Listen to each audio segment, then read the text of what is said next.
अस्सलाम वालेकुम नाज़रीन, मां आहियां शुएब अली उमरानी ऐं तव्हां ॾिसी रहिया आहियो BR टाइम न्यूज़। सभ खां पहिरियां शामिल कंदासीं हीअ रिपोर्ट।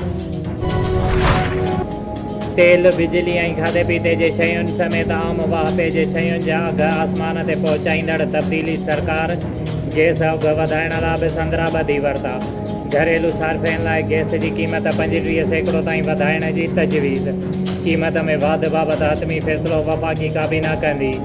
घरेलू सार्फ़िन लाइ आख़िरी 4 सैलेब मां माहवार 200 खां 4 MMBTU खां वधीक इस्तेमालु कंदड़ हूंदा।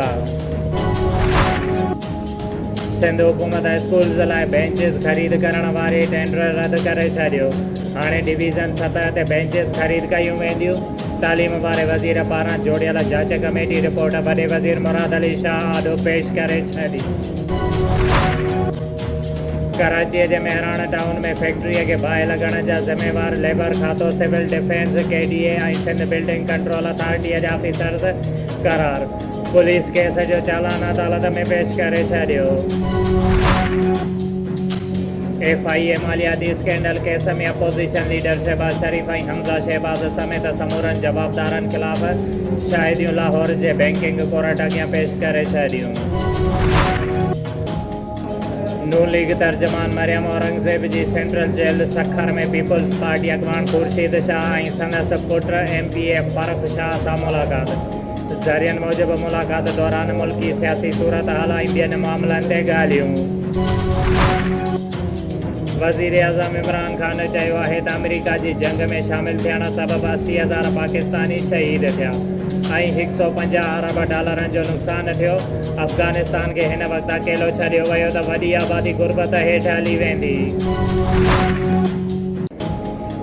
सीपको चीफ सखर चौधरी मोहम्मद सलीम जे सख़्त हिदायतनि ते chief engineer SEPCO Sukkur Muhammad Khan Soho, superintendent engineer SEPCO circle Dadu Ahmed Khan Shaikh SEPCO Moro जे ऑफिसर सां गॾिजी मोरो इंजीनियरिंग जी ऑफिसर में सार्फ़िन सां खुली कचहरी कई ऐं कचहरी दौरान काफ़ी सार्फ़िन जे बिलनि ते डिडक्शन ख़तमु कई। उन मौक़े ते चीफ इंजीनियर सीपको सखर मोहम्मद ख़ान सोहू ऐं superintendent engineer SEPCO circle Dadu Ahmed Khan Sheikh सार्फ़िन सां ॻाल्हाईंदे चयो त बिजलीअ जे बाक़ाइदारनि खे घुर्जे त पंहिंजा बिजलीअ जा बक़ाया जा त बिल जमा कराइनि ऐं बिजली चोरनि खे घुर्जे त ख़ानगी माण्हुनि हथां बिजली चोरी करण खां पासो कनि। ॿी सूरत में सननि ख़िलाफ़ सख़्त कार्रवाई कई वेंदी। मोरो शहर जे मेमण महला जो रहवासी नौजवान मेहरान वलद असगर मेमण बेरोज़गारीअ खां तंग अची पंहिंजे घर अंदरि गिचीअ में रसो विझी फाओ खाई ख़ुदकुशी करे छॾी, जंहिंखे वारस तालका इस्पताल मोरो खणाए पहुता, जिते डॉक्टर चेकअप करे फोत थियण जी तस्दीक कई।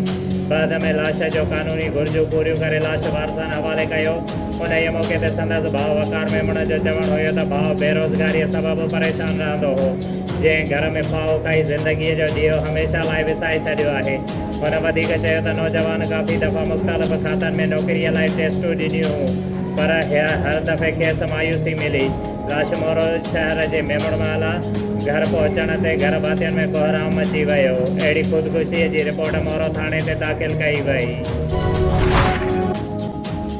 मेहरान हाईवे ते तेज़ रफ़्तार ट्रक ऐं स्कूल वैन में टक्कर थी पियो, जंहिंजे नतीजे में 4 स्कूली ॿारड़ा ज़ख़्मी थी पिया। ट्रक ड्राइवर गिरफ़्तार।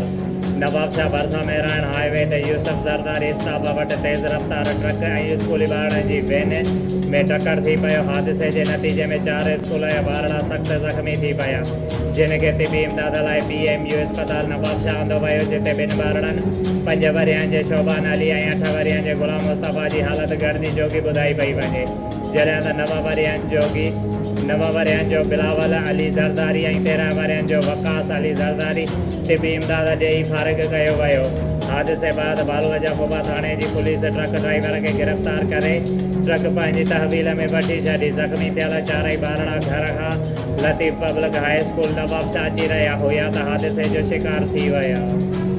शुएब अली उमरानी खे ॾींदा इजाज़त। वधीक ख़बरुनि ऐं अपडेट्स लाइ ॾिसंदा रहो BR टाइम न्यूज़।